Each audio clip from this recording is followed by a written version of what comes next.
नमस्कार, एसटीएस न्यूजमा स्वागत छ। म बिना शाही। समाचार सुरु गरौँ आजका प्रमुख प्रसङ्गबाट।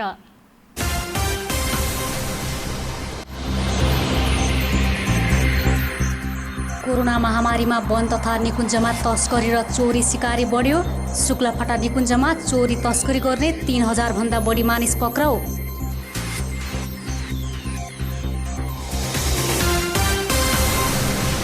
सुदूरपश्चिममा कोरोना भाइरसका सक्रिय संक्रमितको संख्या 800 भन्दा बढी।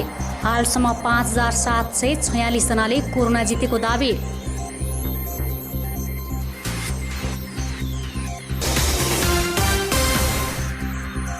राष्ट्रिय खेल कबड्डीलाई व्यवस्थित गरेर गुणस्तरीय खेलाडी उत्पादनमा जोड। कञ्चनपुरमा कबड्डी प्रशिक्षणका लागि प्रदेश स्तरीय अत्याधुनिक भवन निर्माण। सुदूरपश्चिमका पर्यटकीय गन्तव्यको पहिचान र प्रवर्धनका लागि साइकल यात्रा सुरु। सडकले नछोएका बस्तीसम्म साइकलमै पर्यटक पुर्याउने अभियान।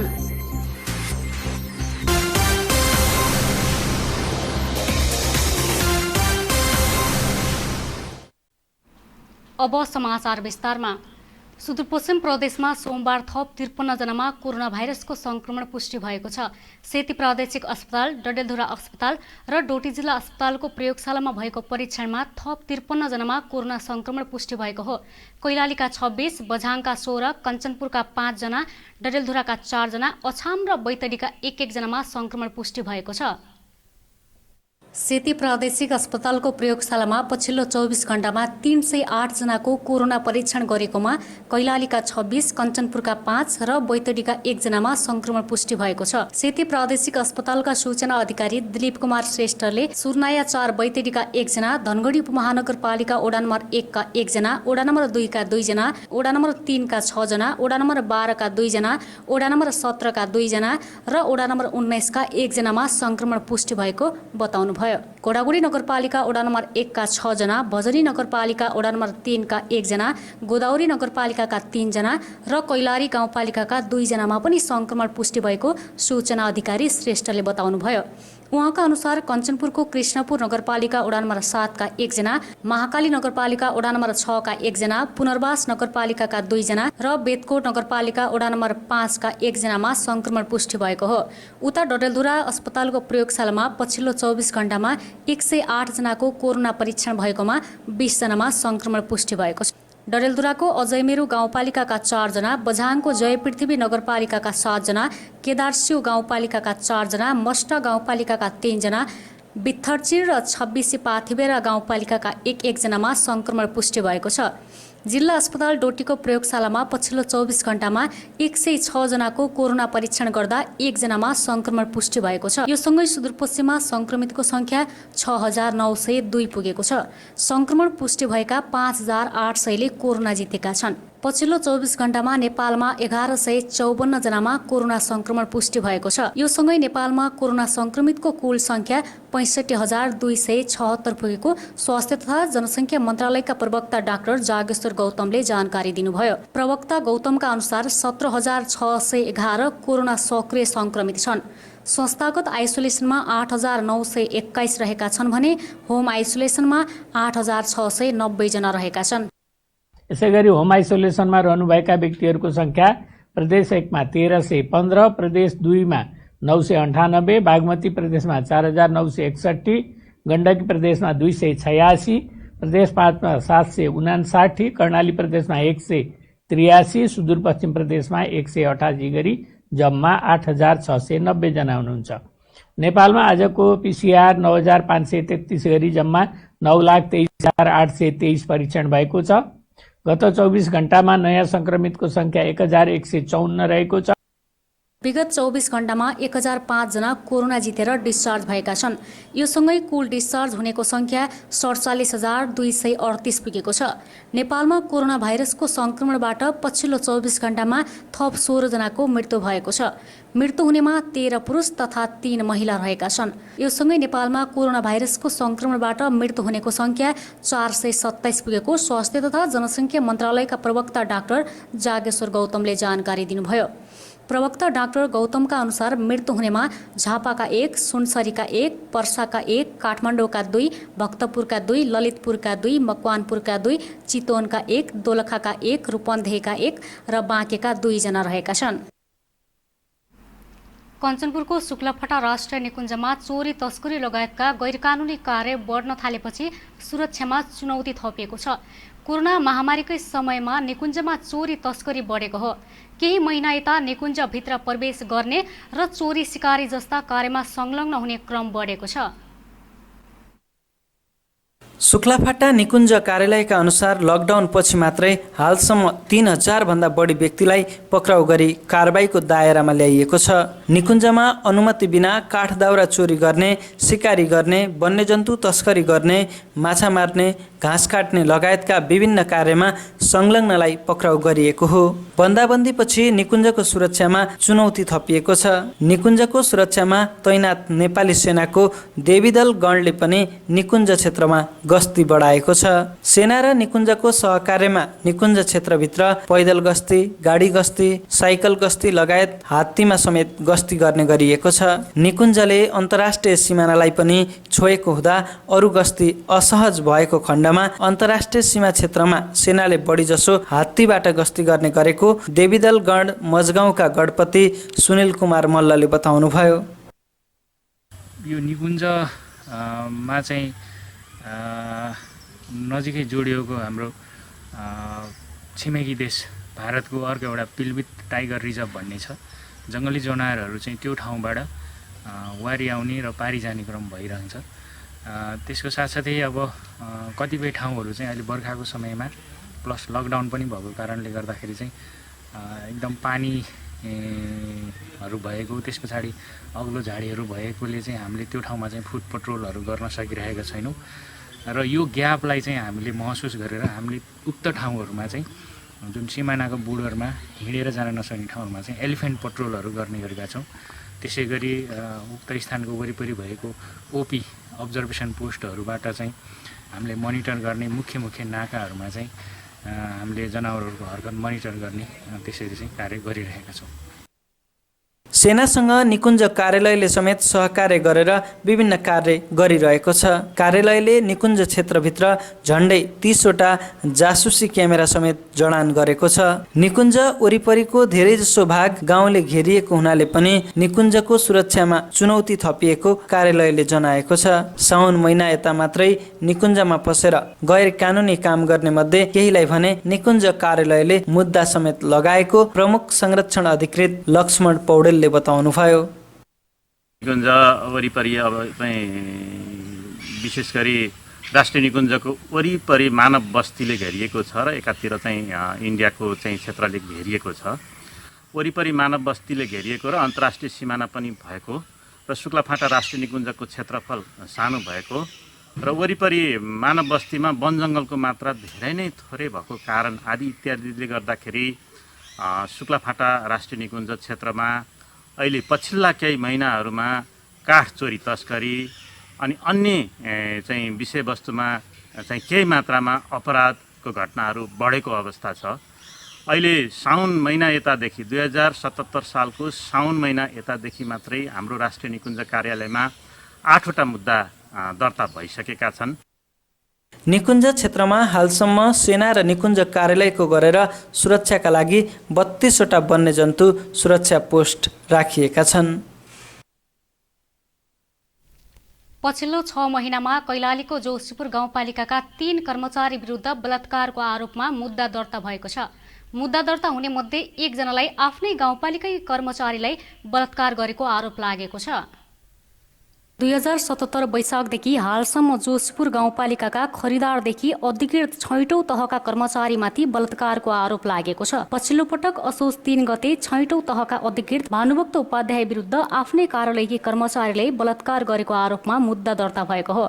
आफ्नै कार्यालयमा कार्यरत महिलाले प्रहरीमा मुद्दा दर्ता गरेपछि उपाध्यायले पक्राउ गरेको छ। यसअघि गत असारमा जोशीपुर गाउँपालिकामै कार्यरत खरिदार रमेश जोशीमाथि घोडागोडीकी एक महिलालाई बलात्कार गरेको आरोपमा मुद्दा दर्ता भएको थियो। गाउँपालिकामा करार सियोमा कारत जोशी धरौटीमा रिहा भएका छन्। त्यसअघि वैशाख 2 गते सोही गाउँपालिका वडा नम्बर 4 का सचिव राजकुमार चौधरी भजनीकी एक महिलालाई जबरजस्ती करणी गरेको अभियोगमा पक्राउ परेका थिए।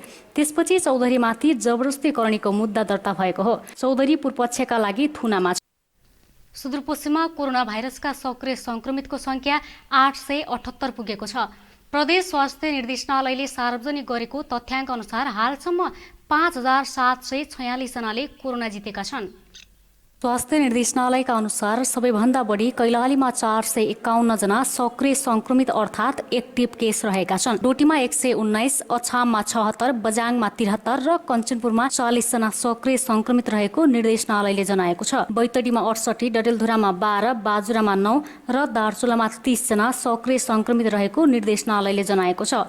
सक्रिय संक्रमित मध्ये 51 जनाको विभिन्न अस्पतालको आइसोलेसनमा उपचार भइरहेको निर्देशनालयले जनाएको छ। सेती प्रादेशिक अस्पतालमा 17, टिकापुर अस्पतालमा 6, महाकाली अस्पतालमा 13, जिल्ला अस्पताल अछाममा 10, जिल्ला अस्पताल डोटीमा 2 र डडेलधुरा अस्पतालमा 3 जना सक्रिय संक्रमितको उपचार भइरहेको निर्देशनालयले जनाएको छ। प्रदेश स्वास्थ्य निर्देशनालयका अनुसार 9वटै जिल्लाका 5746 जनाले कोरोना जितेका छन्। अहिलेसम्म सबैभन्दा बढी कैलालीमा 1679 जना, डोटीमा 928 जना, अछामका 912 जना, कञ्चनपुरका 709 जना संक्रमण मुक्त भएका छन्। बैतडीका 326, बझाङका 388, बाजुराका 442, डडेलधुराका 316 र दार्चुलाका 46 जनाले कोरोना जितेका छन्।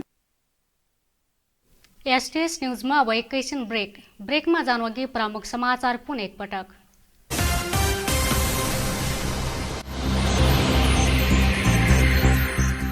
कोरोना महामारीमा वन तथा निकुञ्जमा तस्करी र चोरी सिकारी बढ्यो। शुक्लाफाटा निकुञ्जमा चोरी तस्करी गर्ने 3000 भन्दा बढी मानिस पक्राउ।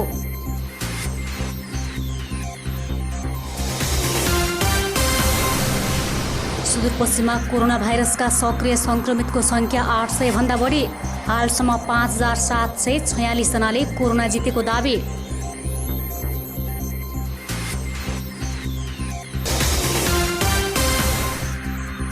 राष्ट्रिय खेल कबड्डीलाई व्यवस्थित गरेर गुणस्तरीय खेलाडी उत्पादनमा जोड।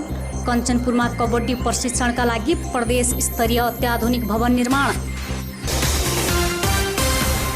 सुदूरपश्चिमका पर्यटकीय गन्तव्यको पहिचान र प्रवर्धनका लागि साइकल यात्रा सुरु। सडकले नछोएका बस्तीसम्म साइकलमै पर्यटक पुर्याउने अभियान।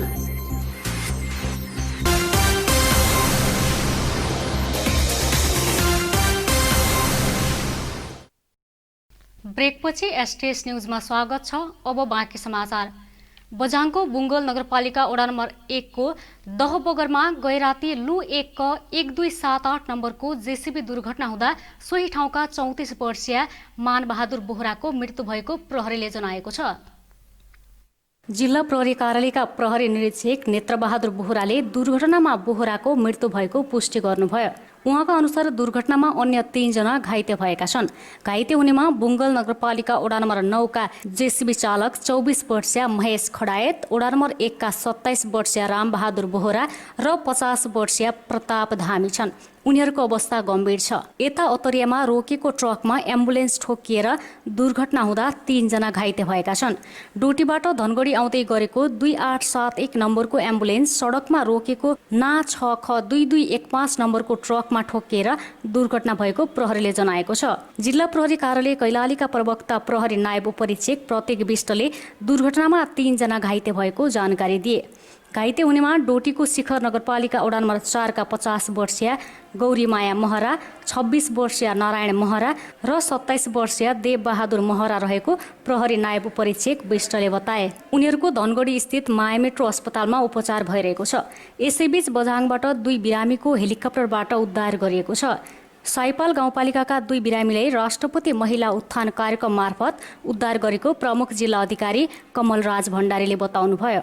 साइपाल चार्की 19 वर्षीय सुनिता रोकाया सुत्केरी भएको 9 दिनसम्म पनि रक्तस्राव नरोकिएपछि उद्धार गरिएको हो। सोही ठाउँकी 25 वर्षीय 4 महिनाकी गर्भवती लामु तामाङको उच्च रक्तस्राव हुन थालेपछि उनलाई पनि उद्धार गरी अस्पताल पुर्याइएको छ। उता बाजुरामा पहिलो पटक स्क्रब टाइफसका बिरामी फेला परेका छन्। बाजुरा स्वास्थ्य कार्यालयका अनुसार बाजुरामा हाल 4 जनामा स्क्रब टाइफस फेला परेको छ। उनीहरूमध्ये 3 जनाको जिल्ला अस्पताल बाजुरा र 1 जनाको कुल्टी प्राथमिक स्वास्थ्य केन्द्रमा उपचार भइरहेको स्वास्थ्य कार्यालय बाजुराका प्रमुख दयाकृष्ण पन्तले बताउनुभयो। बडीमालिका नगरपालिका 3 जनामा जिल्ला अस्पताल बाजुरामा उपचारका क्रममा चेक जाँच गर्दा स्क्रब टाइफस संक्रमण पुष्टि भएको अस्पतालका प्रमुख डाक्टर रूपचन्द्र विश्वकर्माले बताउनुभयो। स्क्रब टाइफस सरुवा रोग भएकोले बिरामीको सम्पर्कमा आएका आफन्तको समेत चेक जाँच गर्ने तयारी भइरहेको अस्पतालले जनाएको छ। भारतबाट भन्सार छली ल्याएको बिडीसहित बैतडीमा 2 जनालाई प्रहरीले नियन्त्रणमा लिएको छ। दार्चुलाको लेकम गाउँपालिका बराडीका 42 वर्षीय हरकसिंह कार्की र 26 वर्षीय कृपाराम सार्कीलाई नियन्त्रणमा लिएको प्रहरीले जनाएको छ। 52,000 पर्ने 2 पेटी बिडीसहित उनीहरू दुवैजनालाई दोगडा केदारबाट नियन्त्रणमा लिएको बैतडीका प्रहरी प्रमुख प्रहरी नायब उपरीक्षक नारायण प्रसाद अधिकारीले बताउनुभयो। भारतबाट भन्सार छली अवैध रूपमा बिडी ल्याइएको भन्ने सूचना प्राप्त भएपछि गोकुलेश्वर प्रहरी चौकीबाट खटिएको प्रहरी नायब निरीक्षक नरेन्द्र सिंह धामीको टोलीले दुवैजनालाई नियन्त्रणमा लिएको हो। यसैबीच कञ्चनपुरमा सशस्त्र प्रहरी बलले 7 लाख मूल्यको अवैध सामान बरामद गरेको छ। लालझाडी गाउँपालिका 6 को वन क्षेत्रबाट भन्सार छलेर ल्याइएको 7,53,650 बराबरको सामान बरामद गरेको सशस्त्र प्रहरी उपरीक्षक वीरेन्द्र बहादुर एरले बताउनुभयो। भन्सार छलेर ल्याइएको 4 मोटरसाइकल सहित भारतबाट ल्याइएका सुर्ती, गुड्का, बिडी, चिनी, मटरदाना, कपडा, प्लास्टिक पाइप, किराना सामान बरामद गरिएको हो। सामान तस्करीमा संलग्न व्यक्तिहरू भने भागेको सशस्त्र प्रहरी बल शैलेश्वरीले जनाएको छ। बरामद गरिएका सामान भन्सार कार्यालय गड्डा चौकीमा बुझाइएको छ। कबड्डी खेललाई व्यवस्थित र गुणस्तरीय बनाउन निर्माण भएको जिल्ला कबड्डी सङ्घ कञ्चनपुरको कबड्डी प्रशिक्षण केन्द्रको भवन उद्घाटन गरेको छ। कबड्डी खेलको उचित प्रशिक्षणका लागि प्रदेश सरकारको बजेटमा निर्माण भएको आधुनिक कबड्डी प्रशिक्षण भवनको सोमबार उद्घाटन गरिएको हो। पूर्व उद्योग वन वातावरण तथा पर्यटन राज्य मन्त्री प्रकाश रावलले प्रशिक्षण भवनको उद्घाटन गर्नुभएको हो। उद्घाटन समारोहमा बोल्दै रावलले खेलकुदको विकासका लागि पूर्वाधारको विकास गर्न र कबड्डीका लागि प्रशिक्षण भवनको आवश्यकतालाई मध्यनजर गर्दै भवन निर्माण गरिएको बताउनुभयो। र यसले अवश्य पनि हाम्रो यस क्षेत्रका कबड्डी खेलाडी भाइ बहिनीहरूलाई आफ्नो प्रतिभालाई अन्तर्राष्ट्रिय क्षेत्रमा चिनाउने एउटा प्रतिभा देखाउने कामलाई यो हलले अवश्य पनि ठुलो सहयोग गर्ने मैले महसुस गरेको छु। अन्तर्राष्ट्रिय क्षेत्रमा खेलकुद माध्यमबाट चिनाउन नेपाली खेलाडीहरूका साथसाथै हाम्रो यस प्रदेश सँगसँगै कञ्चनपुर जिल्लाको पनि ठुलो योगदान हामीले गरेका छौँ। विगतमा खुल्ला आकाशमुनि प्रशिक्षण लिएर अन्तर्राष्ट्रिय स्तरमा समेत प्रतिस्पर्धा गर्नुपर्दा साह्रै दुर्दशा भएको उल्लेख गर्दै अब व्यवस्थित प्रशिक्षण भवनबाट कबड्डीको भविष्य उज्जवल भएको तथा राष्ट्रिय अन्तर्राष्ट्रिय क्षेत्रमा राम्रो प्रतिस्पर्धा गर्न हौसला मिलेको कञ्चनपुर जिल्ला कबड्डी सङ्घका अध्यक्ष महेश चन्दले बताउनुभयो। कबड्डी साथीहरूको धेरै दुर्दशा थियो। नाङ्गै खुट्टा माटोमा खेल्नुपर्ने र राष्ट्रिय अन्तर्राष्ट्रिय जगतमा जाँदा नेटमा खेल्नुपर्ने दुर्भाग्य। राष्ट्रिय जगतमा त अन्तर्राष्ट्रिय जगतमा हामीले पहिचान दिइराखेको अवस्था थियो। अब हामी राष्ट्रिय जगतमा पनि अन्तर्राष्ट्रिय जगतमा पनि अझ योभन्दा उज्जवल कबड्डीको भविष्यलाई कोरेर अगाडि बढ्नेछौँ। व्यवस्थित कबड्डी प्रशिक्षण भवन नहुँदा समस्या भएको र भवन निर्माणपछि अब मेहनतका साथ प्रशिक्षण लिएर राम्रो गर्न सकिने खेलाडीहरूले समेत आशा गरेका छन्। मेहनत अनुसारको फल पाइने हुनाले आफूहरू उत्साहित भएको समेत खेलाडीहरूले प्रतिक्रिया दिएका छन्। अगाडिको हामीलाई भवन नभन्दाखेरिको अगाडिको हामीलाई बहुत गाह्रो थियो। हामीहरू बाटोमा ट्रेनिङ गर्थेँ। अहिले भवन भएपछि अब हामीहरूलाई यहाँ रुम पनि छ सुत्न राख्न, यतै बस्ने र अब म्याट चाहिएको छ, म्याट हुनुपर्छ अनि हामीलाई यहीँ सजिलो हुन्छ म्याटमा। एकदमै सफल हुन्छु किनभने पहिला चाहिँ हामीहरूलाई ट्रेनिङ गर्नलाई चाहिँ कोडहरू चाहिँ माटोमा खेल्नु पर्थ्यो, धेरै चोटपटक इन्जुरीहरू हुन्थ्यो हामीहरू होइन। अब चाहिँ हामीहरूले म्याटको व्यवस्था पाइरहेको छौँ अनि भवन बनेर हामीलाई धेरै फाइदा भएको छ। प्रशिक्षण आगामी दिनमा खेलाडी अन्तर्राष्ट्रिय राष्ट्रिय खेल्न जाँदा मेडलको ल्याउनेछौँ भन्ने आशा गर्दछु। सो अवसरमा 13औं सार्क खेलमा महत्त्वपूर्ण योगदान दिएका विभिन्न विधाका प्रशिक्षकलाई समेत सम्मान गरिएको छ। प्रदेश सरकारको 1 करोड 12 लाखको लगानीमा निर्माण गरिएको आवाससहित व्यवस्था भएको प्रशिक्षण भवन नेपालकै पहिलो प्रशिक्षण केन्द्र रहेको जिल्ला कबड्डी सङ्घले जनाएको छ। साझा युवा सङ्गठनले कञ्चनपुरका रोहित चन्दको संयोजकत्वमा सुदूरपश्चिम प्रदेश अन्तर्गत 27 सदस्यीय प्रदेश समिति घोषणा गरेको छ। साझा युवा सङ्गठनले विभिन्न पृष्ठभूमिका युवाहरूलाई समेट्दै सङ्गठनलाई वडा तहसम्म पुर्याउने र वैकल्पिक राजनीतिलाई थप सशक्त बनाउने लक्ष्य लिएको छ। भर्चुअल कन्फरेन्स मार्फत घोषणा गरिएको प्रदेश समितिमा दार्चुलाका पदमराज जोशी, हिरावल्लभ ओझा, कैलालीको करिश्मा चन्द, मन्जु केसी, दुर्गा सोप सँगै सानिजा नाथ, सुरेन्द्र बुढा, राम भट्ट र भास्कर जोशी रहेका छन्। कञ्चनपुरका हरिश धामी, रबिन भट्ट, प्रमोद पन्त, हरि चौधरीसँगै अनिता चौधरी, रमा साई रहेका छन्। बझाङका दीपक सिंह, आनन्द सिंह, असामका बलबहादुर बोहरा, बाजुराका गणेश सिंह, लक्ष्मण सिंह, डोटीका आभास उपाध्याय, शङ्कर बोगटी, बैतडीका अमर भट्ट, अम्बादत्त भट्ट र जीवन पन्त प्रदेश समितिमा छन्। डडेलधुराबाट तारणी पन्त समितिमा छन्। सबै जिल्लाका युवा प्रतिनिधिहरू समेटेर बनेको प्रदेश समितिले वैकल्पिक राजनीति र युवा अभियानलाई सशक्त बनाउने आत्मविश्वास लिएको साझा युवा सङ्गठनका संयोजक अब्दुस मियाले बताउनुभयो। विश्व साइकल सम्मेलनको अवसर पारेर फार वेस्ट राइडर्सको आयोजनामा सोमबार धनगढीदेखि गोदावरीसम्म साइकल यात्रा गरिएको छ। प्रदेशभित्रका विभिन्न पर्यटकीय गन्तव्यहरूको पहिचान गरी ती क्षेत्रको प्रवर्धन गराउने उद्देश्यले साइकल यात्रा गरिएको हो। सुदूरपश्चिमका धेरै गन्तव्यहरू विकासको पूर्वाधारबाट टाढा रहेकाले त्यहाँसम्मको सहज र सुरक्षित यात्राका लागि साइकल टुरलाई प्राथमिकता दिनु उपयुक्त हुने आयोजक फारवेस्ट राइडर्सले जनाएको छ। तराईदेखि हिमालसम्मका उत्कृष्ट गन्तव्यमा साइकल यात्रा गरिसकेका भरत विक्रम शाहले धनगढी गोदावरी साइकल यात्राको नेतृत्व गर्नुभएको हो। पर्यटन प्रवर्धनका लागि सुदूरपश्चिममा साइकल यात्रा उत्कृष्ट माध्यम बन्ने उहाँले बताउनुभयो। विश्व साइकल सम्मेलन 2020लाई सफल पार्नको लागि हामीले आज सुदूरपश्चिमाञ्चल राइडिङबाट फार वेस्ट राइडर भनौँ, अब फार वेस्ट राइडरबाट धनगढीबाट हामी 15 जना हिँडेको। अब आज सोमबार सबैको अफिस हुनाले हामी यहाँ 9 जना मात्रै पुगेको छौँ र सुदूरपश्चिमाञ्चल एउटा यस्तो ठाउँ हो जहाँ एकदमै च्यालेन्जिङ हाम्रो टफ राइडहरू अपहिल डाउनहिल संसारको मान्छेहरू आएर राइड गर्ने खालको एउटा यहाँ एउटा भौगोलिक ठाउँ छ र यो ठाउँलाई युज गर्नुपर्छ, हामीले यसलाई प्रमोट गर्नुपर्छ ताकि मान्छेहरू भोलिको अब स्पोर्ट टुरिज्म पनि एउटा यो हब बनोस् सुदूरपश्चिमाञ्चल भन्ने हाम्रो चाहना हो।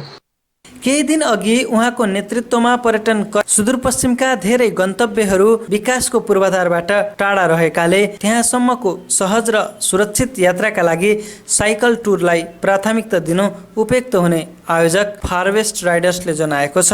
तराईदेखि हिमालसम्मका उत्कृष्ट गन्तव्यमा साइकल यात्रा गरिसकेका भरत विक्रम शाहले धनगढी गोदावरी साइकल यात्राको नेतृत्व गर्नुभएको हो। पर्यटन प्रवर्धनका लागि सुदूरपश्चिममा साइकल यात्रा उत्कृष्ट माध्यम बन्ने उहाँले बताउनुभयो। धनगढी गोदावरी साइकल यात्रामा 15 जनाको सहभागिता रहेको थियो। केही दिन अघि उहाँको नेतृत्वमा पर्यटन कर्मीको समूह बाजुराको प्रसिद्ध तीर्थस्थल बडीमालिकासम्म पुगेको थियो। गत वर्ष साइकलमै खप्तड पुगेर टोली फर्किएको थियो। सबै ठाउँमा सडक नपुगेकाले सुदूरपश्चिमका दुर्गम क्षेत्रको पर्यटन गतिविधि बढाउन साइकल यात्रा प्रभावकारी हुने अपेक्षा आयोजक फारवेस्ट राइडर्सले लिएको छ। धनगढी गोदावरी साइकल यात्रामा 15 जनाको सहभागिता रहेको थियो। सुदूरपश्चिमका 9वटा जिल्लाका धार्मिक र पर्यटकीय सम्भावना बोकेका क्षेत्रलाई उजागर गराउन आगामी दिनमा पनि साइकल यात्रा गर्ने आयोजकले जनाएको छ। समाचार सक्नुअघि अन्तमा मुख्य समाचार पुनः एकपटक।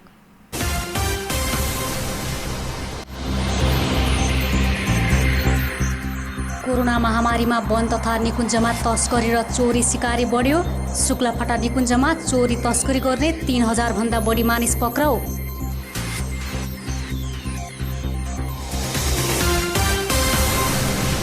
सुदूरपश्चिममा कोरोना भाइरसका सक्रिय संक्रमितको संख्या 800 भन्दा बढी। हालसम्म 5746 जनाले कोरोना जितेको दावी।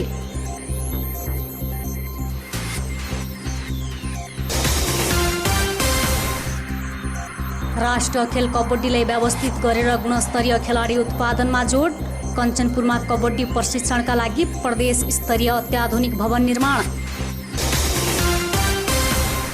सुदूरपश्चिमका पर्यटकीय गन्तव्यको पहिचान र प्रवर्धनका लागि साइकल यात्रा सुरु। सडकले नछोएका बस्तीसम्म साइकलमै पर्यटक पुर्याउने अभियान।